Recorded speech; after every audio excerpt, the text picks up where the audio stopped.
let's rehash what just happened here with David Sampson and all of us, because I understand why it is that anybody listening to this would be made uncomfortable by how coldly cutthroat and corporate all of this feels. The sacrificing of moralities with the permission of men and cavemen and fans and customers to make women not feel very good about this. And furthermore, having talked to Roy during the break, he's like, and Kaepernick is not allowed to play. Kaepernick's career is over, and these are both black quarterbacks. It's sort of what Chappelle was trying to do in that special, saying, and everyone cuts the line in front of my people. Yeah, in the height of the whole Kaepernick situation, the reason why he's not down here is not just because of the protest, but because he wore a shirt with Malcolm X and Fidel Castro, so they decided not to sign him in favor of Jay Cutler. And so what are the Dolphins telling their black fans? What are the Dolphins telling their female fans? And what are men who are supporting this telling everybody about, we do not care?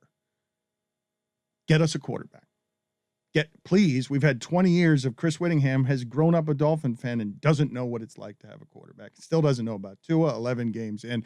Just last week spit at us, enough with Tannehill. Just out of nowhere, post-traumatic stress disorder, just yelled at us. Tannehill's been gone for years. He's a Titan, and he just yelled at us. Leads the NFL in fourth quarter comebacks, and I'm like, I'm not having it. He stinks. Enough with Tannehill. And so you've got a particular fan base making a particular compromise on its principles that should be offensive to all of us, but will get dismissed by Aaron Rodgers as woke culture, cancel culture, and extra sensitivities, when how much more overt does it need to be made that the entire NFL is sort of sitting out Deshaun Watson? The Texans have thrown away a season because, nah, man, we can't play him.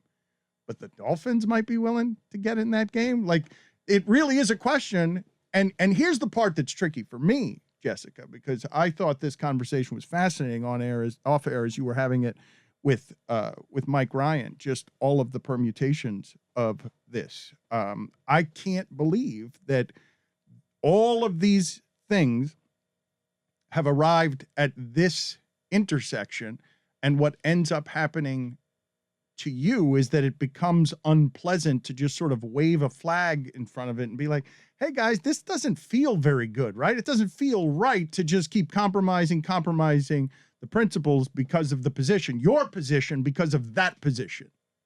Yeah, that's right. I don't think what I am saying is that controversial. Like, there's 23 credible accusations of misconduct on this player. So trading for him right now, when that is still up in the air, is a bad look. And you would prefer that football fans across America, people across America, say, I don't want to root for this. I will not give the Dolphins any more of my dollars. I will disavow my allegiance, and I am washing my hands of it. But it's unfortunately not that simple. Now, I do not want the Dolphins to trade for Deshaun Watson. Now, or frankly, ever, as desperate as I am to have a good quarterback for my football team, I find these accusations to paint him in a light where I find him to be a despicable person.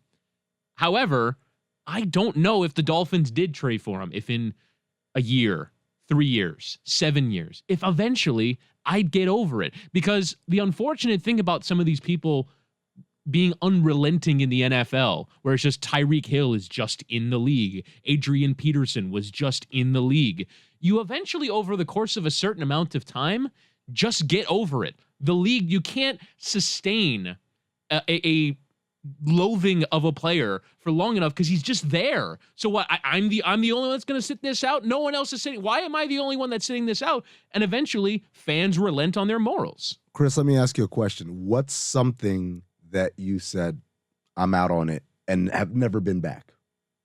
And actually, this question is for everybody. What's something that you've legit canceled out of your life? I'll go first to give an example. R. Kelly doesn't get plays anymore. Michael Jackson doesn't get plays for me either.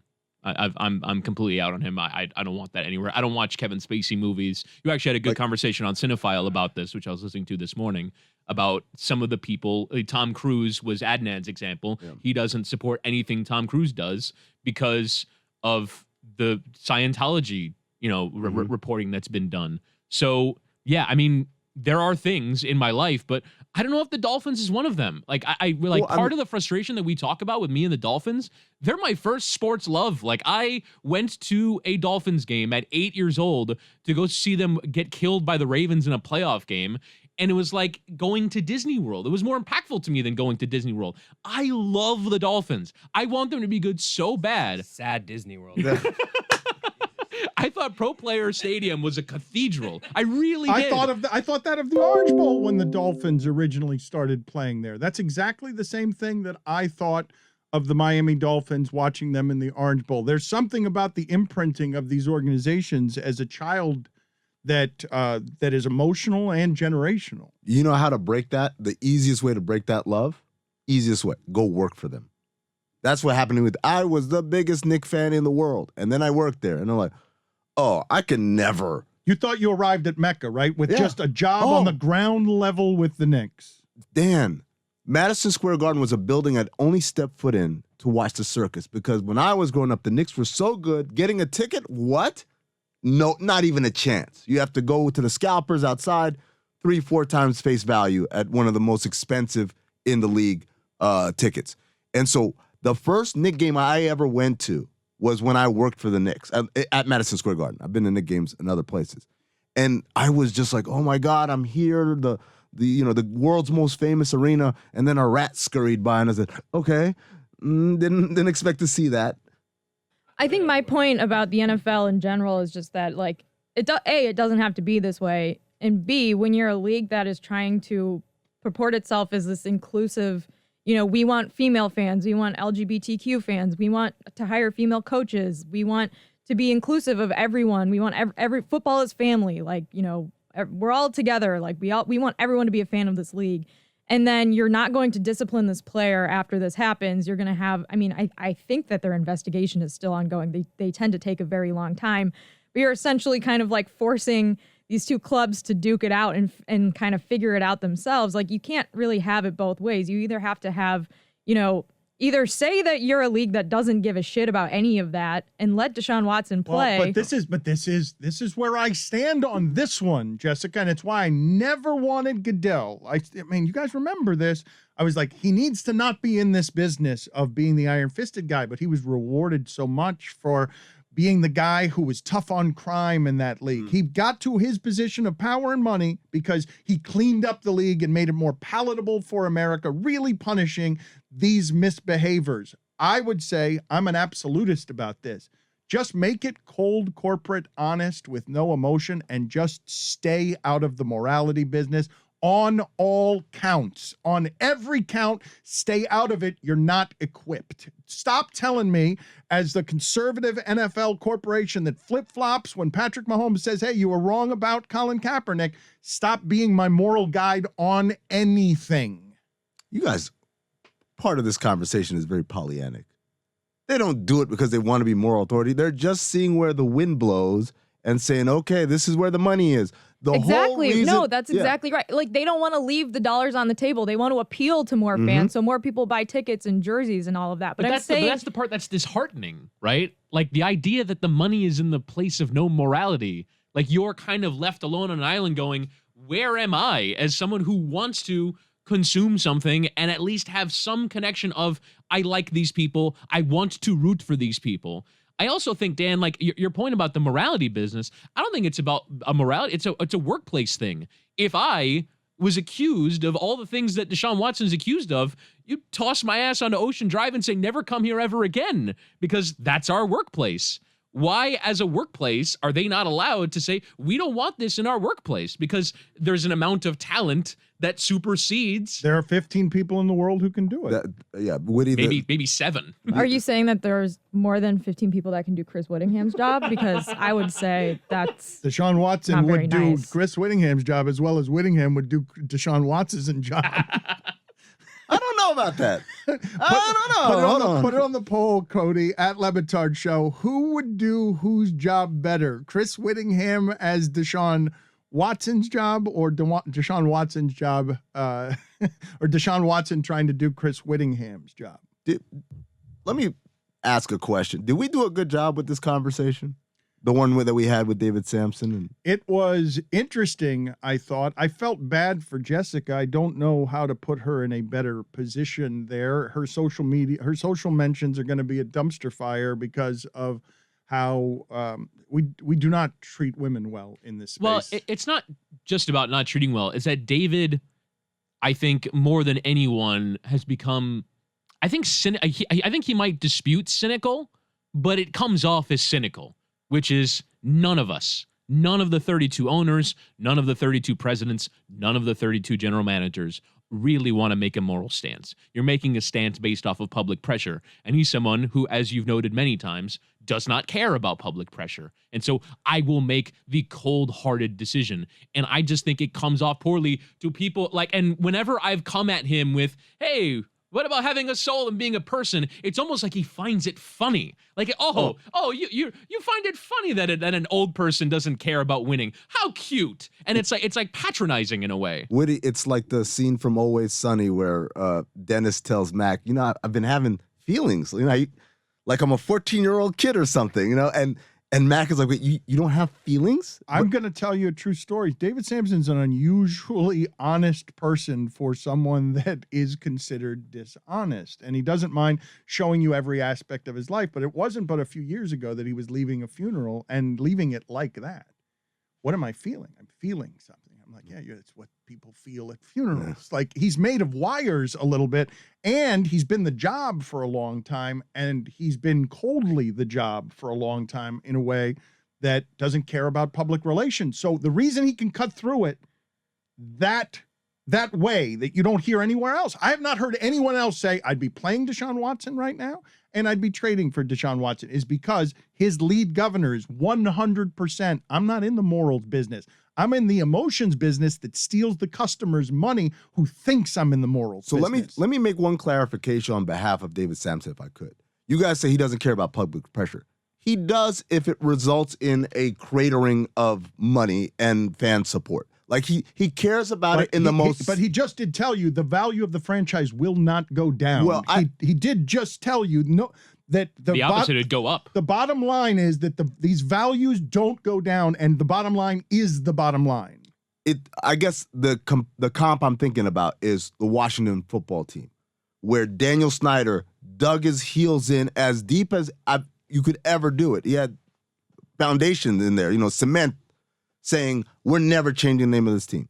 But the moment FedEx said, all right, we're out, guess what? They changed the name of the team. And it wasn't even about the name of the team. It was about the workplace scandal that the Washington Post reported on. But Bezos would buy it for $4 billion right now if Snyder sold it. But of course, he wasn't going to sell. And the idea was this was hugely damaging to the revenue, to the bottom line. I think equally so. And this is probably just, where we should be feeling, right?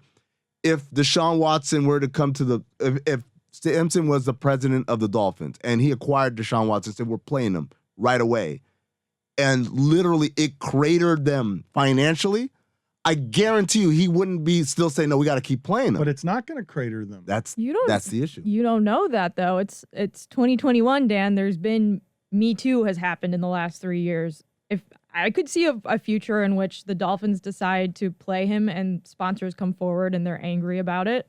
I could see, I went to a Steelers game like maybe 4 years ago where people were protesting Michael Vick playing for the Steelers. This was after he already served time in jail. And couldn't you also see, as we've talked about all the permutations of this, including a rich white man's toy and mortality, not morality, mortality.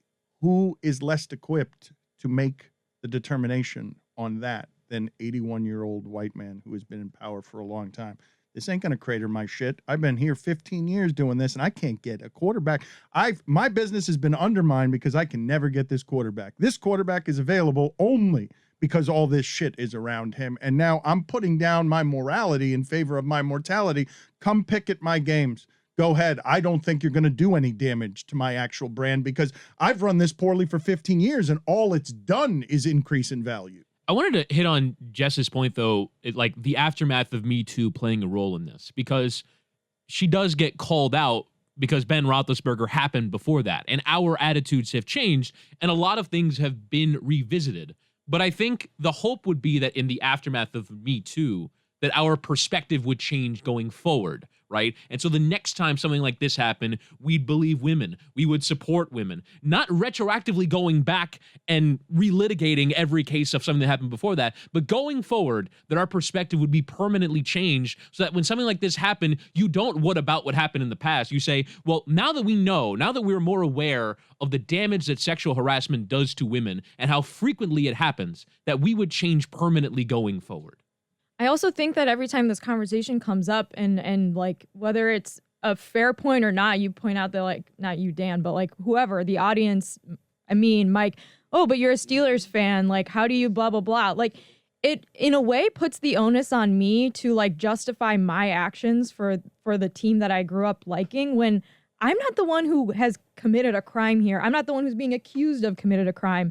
And when you have to constantly put the onus back on women to justify their decisions, that's a really unfair position to put someone in and really doesn't get us anywhere. Like, this is a different, like, we're having a different conversation right now. Like, I shouldn't have to justify the shitty behavior of men to make myself sleep better at night. I didn't do that shit. It's not on me.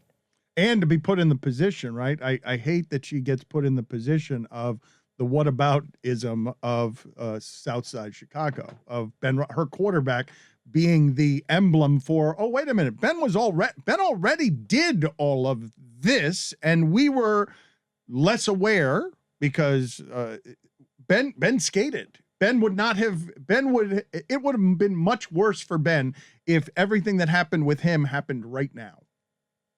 And if it happened right now, like, I don't know what I would do about it. It happened when I was like in middle school. So what, like, how the hell am I supposed to justify the way that I went forward in my life as like a 12-year-old? It's an absurd argument. And I'm not saying that like, that's what Amin was trying to get at in that segment, but that is what I get on social media. Every time I tweet about the Steelers, every time I talk about Deshaun Watson, every time we have a conversation about this on social media, like I'm the world's biggest hypocrite for, you know, rooting for a team that has a quarterback who's been accused twice of sexual misconduct. No, it's a shitty position. And it's also just a feeling of you're not better than me. We're all sports fans. We all check our morals at the door. Like that, like that's all. It's just meant to muddy the waters on you don't make moral decisions. And that means that I don't have to. That means I still get to root for my football team after we've traded for Deshaun Watson because you still rooted for your football team after we found out about what happened to Ben Roethlisberger. It's a blatant whataboutism. And Mike Ryan has flown in as our Meadowlark Browns correspondent because he's got a team. I don't know. Kareem Hunt is hurt, right? So he's not even playing in this game. He has his own moral conundrums. Baker Mayfield got caught running away from the police. He's not playing in this game. Case Keenum is playing in this game. I imagine. Don't forget Odell was on a boat before the playoffs. That's probably the most egregious offense. Monster. I should just ask you, put you on the spot, bring you in by saying, would you want Deshaun Watson tonight? But you have been having some interesting conversations with us off the air because I don't like what happens when Jessica is in a position where she is making faces and doesn't actually want to talk because it means she can't go to her social media for 5 days because men are going to be cavemen cruel about what about this hypocrisy? This forgives my lack of morality in this instance. But I like getting to the truth, and our show also likes getting to the truth, and I understand everywhere where Jess was coming from, and I wanted to have that conversation on the air. It's not a what about when it comes to Ben Roethlisberger, though it feels like that, and I was the one that threw that in the chat. Not to catch Jess, although kind of feels like that, especially she internalized it like that, or at least gave voice to part of her feeling like that. It's because I want to get to the uncomfortable truth of, well, if Chris Whittingham is a Dolphin fan, and despite his stance on not wanting Deshaun Watson comes here, will he still buy the AFC Championship hat when Deshaun Watson leads them there? And history would suggest, when it comes to that position, yes, he would. We saw it. These are not all apples to apples. Ben Roethlisberger happened at a different time, not to disassociate from it. I mean, yes, it happened when Jess was in middle school, but her sensibilities now can look back and reflect on Ben Roethlisberger and still feel a little icky, but also still remember how sweet that Super Bowl championship was. 2 of them. Michael Vick. Eagles fans felt strongly about Michael Vick. And then he came in injury relief, and he set the world on fire. And he was awesome. There's a tribalism in sports, and it's not just sport. I talked this out with you guys when I had a friend that went through it. It was a different time 20 years ago with Ric Flair, and that came to public light. And I'm still trying to work it out. I think I'm entitled to be let down by athletes and teams and friends. I still get tweeted at whenever Will Cain does something because I admitted once that he was my friend. You take all these in. It's the human experience. And I think it's easy to disassociate ourselves, and I don't want things to come off as a cop-out. I think these things hang over us when we talk about hypocrisies amongst leagues and as people, that we should actually call them out and discuss them. We should do a better job framing them. I didn't like the optics. I didn't like sitting in it while everyone was turning to Jess, well, what about Ben Roethlisberger? But I'm just looking for guidance. I'm looking for truth. Well, I think the truth is, and I've said this, and Whittingham's point about, like, you know, how to move forward now that we hopefully have learned something in the wake of Me Too is a good point. And that's what I was trying to get at earlier. But it is a moral conundrum having to root for the Steelers. It's a moral conundrum being someone who was baptized in the Catholic Church. Like, we have to face these moral conundrums all the time. And I'm saying, like, to all of the Dolphins fans in the room, like, trust me, you don't want this. Like, it sucks when you have to grapple with this every time you turn on a game or every time you watch a highlight. Like, you have to think about, oh my God, well, I don't really want to root for that guy, but, you know, I want my team to win. And so, like, we shouldn't have to do that when we watch sports. We don't have to do that. And I'm saying, like, that's where I think, like, we need to ask ourselves why we're okay with doing this constantly over and over and over again. Why can't we just hope or expect some change? Well, I think we want the decision taken out of our hands. Like, we want the league, the justice system, you know, whatever, so that why do I have to make this decision? I didn't do this. I'm just rooting for a sports team. So just to deconstruct the whole purpose of why we said, how did you feel with Ben Roethlisberger? That's why, what you just said right there, that's the crux of it all. It's when you said, hey, Dolphins fans, trust me, you don't want none of this. You don't want to have to feel this conflict. That's why at least for me, that's why I asked you, because I wanted to know what's that like. Not as a whataboutism, but as an explanation of this is what the moral conundrum feels like. But of course she gets defensive, because of what happens to her every time any of these conversations come up. And she's the extra woke woman not letting the boys have their fun, and they can call her. You're using woke the way that Aaron Rodgers used it. Can we stop? I think he's using it the way that people use it as, like, a pejorative on the internet. Mm-hmm. Yeah, and I think that's actually the correct usage. Yeah, you don't even have to use the word woke there, just because she's a woman. And they're objecting to it, and I'm speaking on behalf of what it is that happens to you anytime. This is the difficulty of making your way as a woman still into the locker room where all the boys are, and where all the boys have the power, and all the boys have the microphones, and all, you know, the boys is the demo of the people listening to this and in the stadiums, and it must feel awfully lonely. It must feel unwelcoming. It must feel all the things that can only change if we're more and more aware of them. Right, and you don't become more aware of them by me just sitting here and eating my oatmeal and drinking my espresso in peace, which is all that I wanted to do this morning. This is